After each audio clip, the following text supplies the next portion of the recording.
Assalamualaikum warahmatullahi wabarakatuh. Bismillah, walhamdulillah, wassalatu wassalamu ala rasulillah. Dalam kesempatan kali ini saya akan menyampaikan tentang tanda-tanda seseorang itu cinta kepada Rasulullah Sallallahu Alaihi Wasallam. Paling tidak ada dua tanda orang yang mencintai Rasulullah Sallallahu Alaihi Wasallam. Yang pertama tandanya adalah ittiba. Apa itu ittiba? Ittiba artinya mengikuti. Mengikuti siapa? Mengikuti Rasulullah Sallallahu Alaihi Wasallam. Ittiba'ur Rasul, mengikuti Rasulullah Sallallahu Alaihi Wasallam. Mengikuti apa-apa yang diperintahkan dan disunnahkan oleh Rasulullah Sallallahu Alaihi Wasallam, dan menjauhi apa-apa yang dilarang oleh Rasulullah Sallallahu Alaihi Wasallam yang disampaikan oleh Rasulullah Sallallahu Alaihi Wasallam mengenai larangan, maka kita jauhi begitu. Dan mengikuti sunnah-sunnah beliau. Allah berfirman dalam Al-Quran, A'udzubillahi minasyaitonirrajim, Bismillahirrahmanirrahim. Qul in kuntum tuhibbunallaha fattabi'uni yuhibbukumullah wa yaghfir lakum dzunubakum wallahu ghafurur rahim. Katakanlah wahai Muhammad, apabila mereka mencintai aku, maka ikutlah aku. Maksudnya apabila mereka mencintai Allah, maka ikutlah Nabi Muhammad Rasulullah Sallallahu Alaihi Wasallam. Apabila mereka sudah mengikuti Nabi Muhammad Sallallahu Alaihi Wasallam, yuhibbukumullah, maka Allah akan mencintai mereka. Wa yaghfir lakum dzunubakum, dan akan mengampuni dosa-dosa mereka.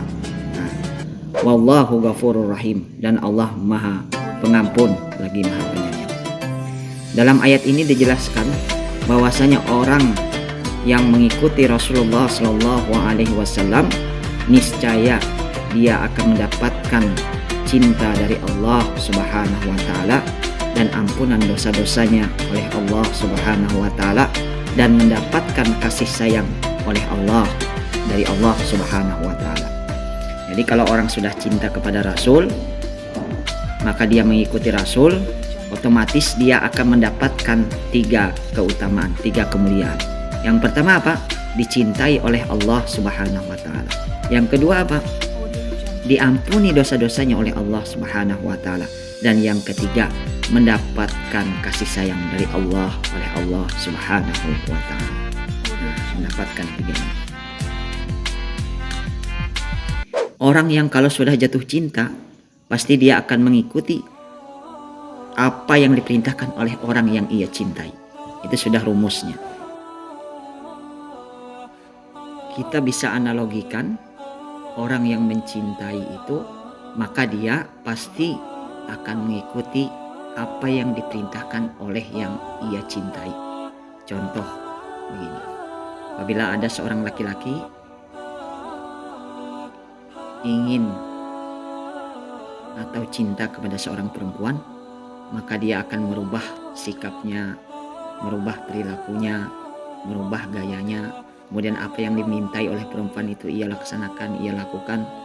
Bahkan ketika dia melamar si perempuan tadi, kemudian orang tua si perempuan meminta mahar yang begitu besar atau uang yang begitu besar untuk acara nikahan, dia pun sanggup untuk membayarnya. Nah, begitu. Itu sebab apa? Sebab cintanya kepada si perempuan tadi. Nah, apa yang diperintahkan, apa yang diinginkan si perempuan, itu ia laksanakan. Nah, begitu juga kita.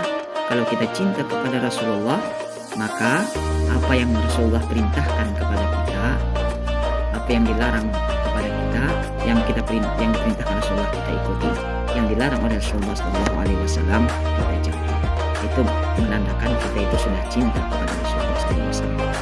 Dalam sebuah hadis dijelaskan, man ahya sunnati faqad ahabbani wa man ahabbani kana ma'i fil jannah. Barang siapa yang menghidupkan sunnahku, berarti ia telah mencintaiku, dan barang siapa yang mencintaiku, maka ia akan bersamaku di surga. Itu yang pertama. Yang pertama ini adalah. Kemudian yang kedua apa? Yang kedua adalah kasratu zikri, banyak-banyak menyebut apa? Menyebut Rasulullah Shallallahu Alaihi Wasallam. Dengan cara apa? Dengan cara bersalawat kepada Rasulullah Shallallahu Alaihi Wasallam. Di video yang lalu sudah saya sampaikan keutamaan salawat, dan sekarang saya akan menyampaikan lagi keutamaan bersalawat kepada Rasulullah Shallallahu Alaihi Wasallam. Nah, ini saya ambil dalam kitab seperti yang kemarin, Tanqihul Qaul bi Syarhi Lubabul Hadis. Dalam kitab ini dijelaskan, qala Nabi Sallallahu Alaihi Wasallam, man shalla alayya alfa marratin lam yamut hatta yubasyshara lahu bil jannah.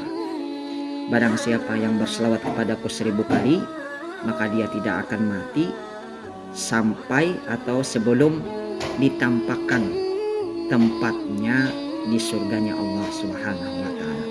Jadi kalau kita berselawat 1000 kali atau lebih, maka nanti ketika kita sebelum mati, kita akan ditampakkan tempat kita di surganya Allah Subhanahu wa taala. Dalam sebuah hadis lain dijelaskan, qala Nabi sallallahu alaihi wasallam, inna awlan nasi bi yaumal qiyamati aktsaruhum alayya salam. Sungguhnya orang yang paling dekat kepadaku pada hari kiamat, sesungguhnya manusia yang dekat kepadaku pada hari kiamat, kata Rasulullah, adalah orang yang banyak bersolawat kepadaku. Jadi pada hari kiamat itu tidak ada yang bisa membantu kita, menolong kita, memberikan syafaat kepada kita, memberikan pertolongan kepada kita kecuali Rasulullah Shallallahu Alaihi Wasallam bisa memberi syafaat. Maka kita usahakan untuk selalu istiqomah melaksanakan, mengikuti Rasulullah Shallallahu Alaihi Wasallam, menghidupkan sunnah-sunnah beliau dari yang terkecil sampai yang besar, dari yang sunnah sampai yang wajib. Kemudian juga kita banyak-banyak berselawat kepada Rasulullah Shallallahu Alaihi Wasallam. Istiqomahkan berselawat dalam sehari semalam paling tidak 1000 kali. Dan insya Allah kalau kita istiqomah dalam kebaikan, maka kita nanti akhirnya pun akan mendapatkan kehidupan kita akhir yang baik. Karena akhir hidup seseorang itu sesuai dengan kebiasaannya ketika dia hidup di dunia. Mudah-mudahan apa yang saya sampaikan ini bermanfaat dan bisa disampaikan kepada sanak saudara kita, ibu bapak kita, tetangga kita, agar bisa diamalkan dan juga bisa disampaikan kembali. Akhirul kalam, wassalamualaikum warahmatullahi wabarakatuh.